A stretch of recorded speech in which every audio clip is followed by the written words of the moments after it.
네, 이제 주변 회로도는 제외하고 다시 MCU 칩 자체에 집중을 해보도록 하겠습니다. MCU는 마이크로 프로세서라고 불리우는 CPU, 그리고 메모리, 입출력 모듈로 구성된다고 이전 시간에 설명을 드렸었습니다. 추상적으로 설명드렸던 이 아키텍처가 실제로는 오른쪽 그림과 같은 구조를 갖고 있습니다. 이 그림은 아트메가 328P 데이터 시트에서 가져온 것입니다. MCU도 전자부품이고 데이터 시트가 다 존재합니다. 구글에서 검색해서 찾으실 수 있는데 제가 짧게 보여드리도록 하겠습니다.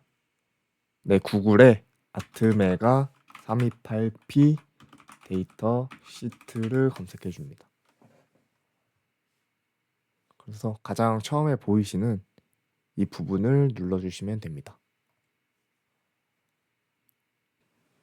그럼 이렇게 데이터 시트가 뜹니다. 쭉쭉쭉 이렇게 페이지를 내려보면 제가 그림을 어디에서 가져왔는지 아실 수 있습니다. 제가 이 데이터 시트를 이용해서 강의 자료를 만들려고 직접 마이크로칩스 홍콩 지사에 연락을 해서 데이터 시트를 강의에 사용해도 된다는 허락을 받았습니다.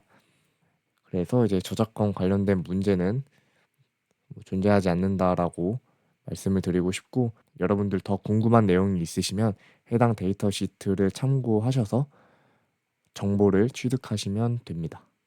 여기 보시면 6번에 AVR CPU 코어라고 되어 있죠. 이 부분을 가져온 겁니다.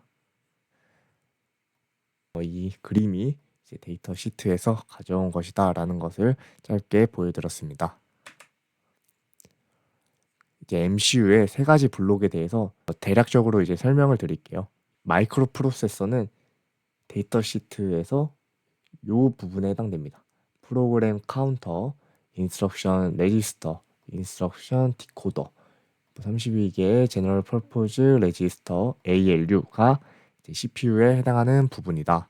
그리고 두 번째로 살펴본 메모리는 크게 플래시 프로그램 메모리와 데이터 SRAM으로 나누어진다.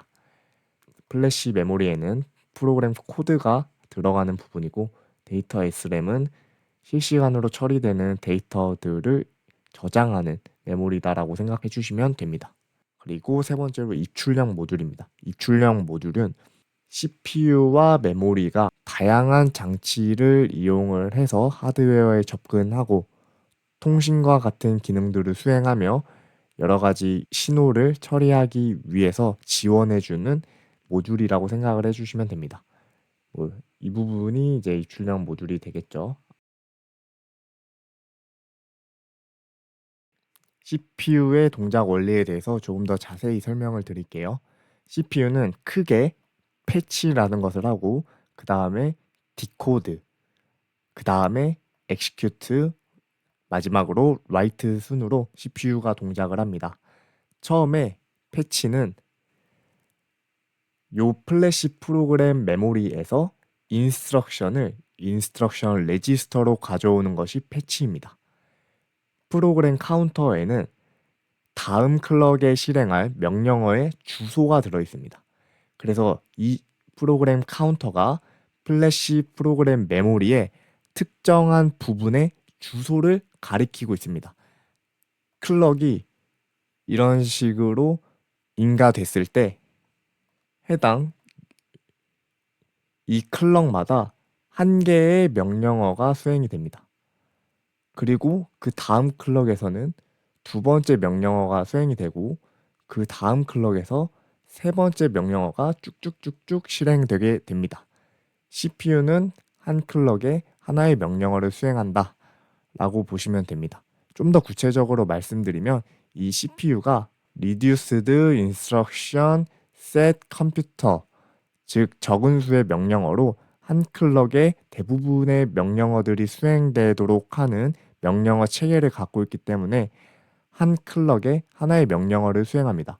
이 프로그램 카운터는 그 다음 클럭에 실행될 플래시 프로그램 메모리상의 명령어 주소를 가리키고 있습니다.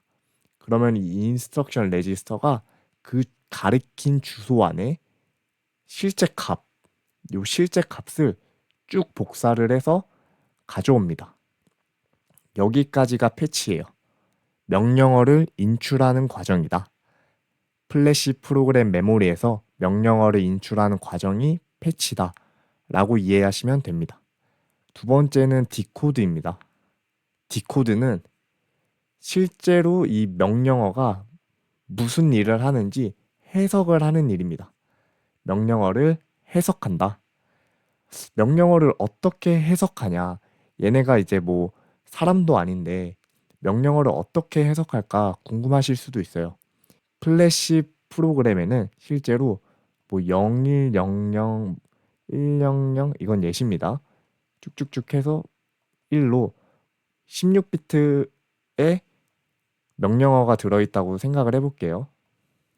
그럼 이 16비트의 각각의 비트가 무엇을 의미하는지 해석을 하는 것이 디코드입니다.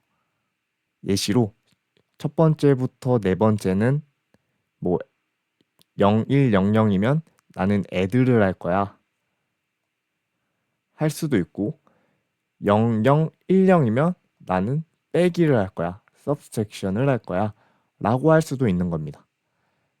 그리고 어떤 것을 애드할 거냐면 뭐 네 번째 비트부터 세 번째 비트와 그 다음 세 번째 비트를 애드해서 특정 레지스터에 저장을 할 거야. 이런 것들이 디지털 논리 회로로 이미 다 구성되어 있습니다.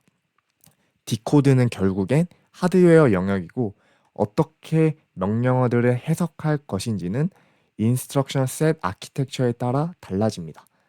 결국 디코드는 이 인스트럭션을 해석하는 과정이다. 세 번째로는 execute입니다. 해석된 이러한 제어 신호에 맞게 실제로 ALU에서 연산을 수행합니다. 이 ALU는 산술 논리 연산 장치예요. 실제로 아까 앞에서 이런 식으로 해석을 했으면 ALU에서 그 값들을 직접 읽어오고 더하거나 빼거나 곱해서 다시 이 제너럴 퍼포즈 레지스터에 저장을 합니다. 실제로 뭔가를 이제 계산하는 영역은 이 부분이다. 나머지 부분은 이제 가져오고 해석하고 다시 저장하고 그런 것들을 더 효율적으로 하는 부분들이고 실제로 논리적인 연산은 ALU에서 이루어진다라고 생각을 하시면 됩니다. 결국엔 execute는 해석된 제어 신호에 맞게 ALU에서 연산을 수행하는 과정이다라고 이해해 주시면 됩니다. 네 번째로 write입니다. ALU에서 계산한 결과를 32개의 범용 레지스터에 저장을 했는데 이것들을 다시 데이터 SRAM으로 write하는 과정이 write입니다.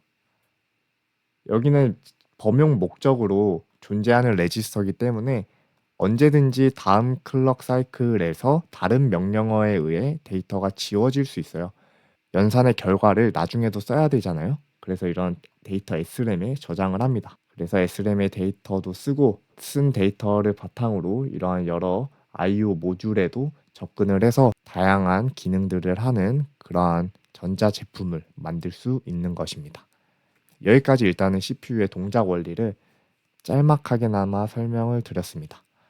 아직 추상화된 부분들이 굉장히 많다고 느껴지실 수도 있는데 C 언어 수업을 통해서 메모리가 어떤 구조로 이루어지는지를 좀 보면은 그래도 더 괜찮아지실 거예요. 뭐 포인터의 개념은 제가 배경 지식이 필요하다고 말씀을 드렸는데 그런 부분들만 조금 더 본인이 채워주시면은 이 내용들을 이해하는데 그렇게 큰 어려움은 없을 거라고 생각합니다.